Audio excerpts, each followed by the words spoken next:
Pasado po, Daily Tribune. Certain po dito. So 17, 18, 19 yata yung malaki rally. 16 to 18. Ay, 16, 17, 18. Sir,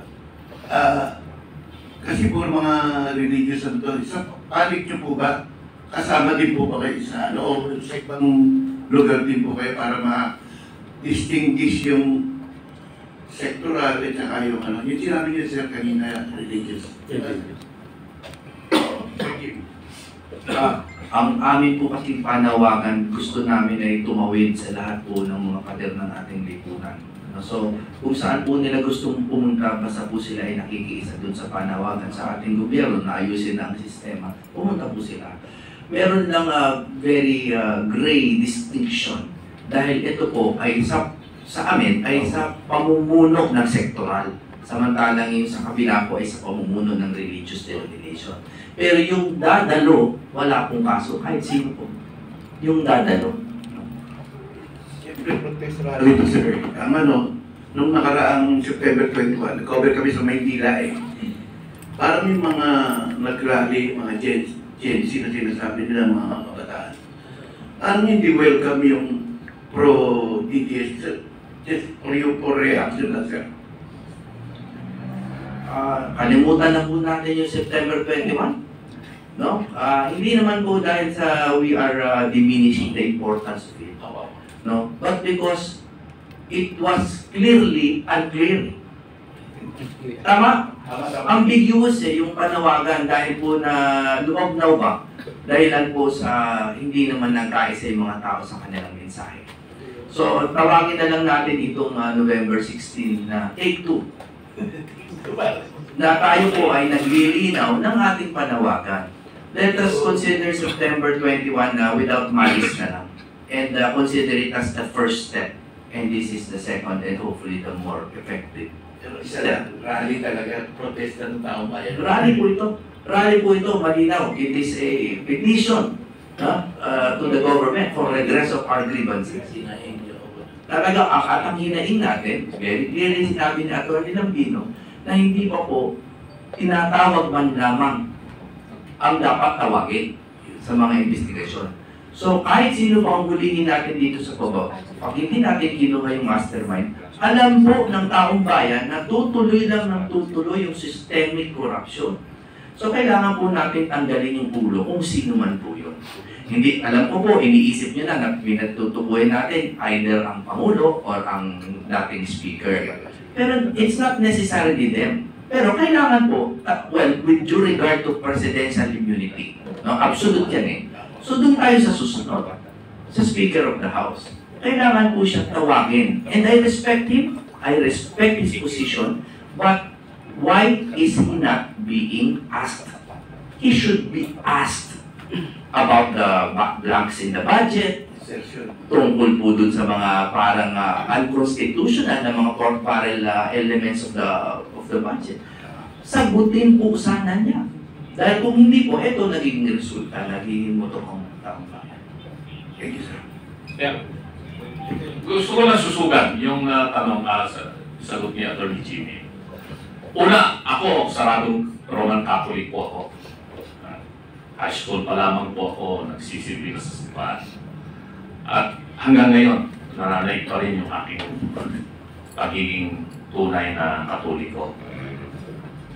Pero sa aking nakikita nitong mga nagdaang mga araw, para bang yung aking relisyon, maski sa kalooban ko madama ko na hindi ko nakikita sa mga namumuno ng aking simbahan yung tunay na panawagan sa kalinawan, katapatan, at katarungan nitong issue ng korupsyon. Transparency, accountability, and justice. Ang nabasa ko na naging pahayag ng aking simbahan, nananawagan ng pagbuo ng Truth Commission upang imbestigahan mabuti raw yung nangyaring drug war noong panahon ni Tatay Digong. Matagal na pong iniimbestigahan yan. Iniimbestigahan na po yung natatakot-takot na adala na nga sa Netherlands sa ICC si Tatay Digong. Bakit yung aking simbahan ang kanyang inuunang tawagin ay pagbuo muli ng Truth Commission? Alam po niyo nung panahon ni dating Gloria, Presidente Gloria Macapagal Arroyo, unang-unang ginawa ko ng mga dilawan na pamahalaan noong 2010, maglabas ng Proclamation No. 1 creating the Truth Commission para panagutin si Gloria Macapagal Arroyo at yung mga ibabang mga opisyal ng pamahalaan niya na sinasabing napaka-corrupt nila. Pumunta kami sa Supreme Court, ako mismo nagpunta sa Supreme Court, kasama ko si dating lumang kaibigan natin, Congressman Edsel Latman. Question natin yung legalidad ng proklamasyon na yun. Nanalo tayo sa Korte Suprema. At sinabi ng Korte Suprema yung pagbuo ng Truth Commission para imbestigahan lamang si Gloria at yung mga iba pang mga opisyal ng kanyang pamahalaan was unconstitutional kasi violation po yan ng due process and equal protection of the law.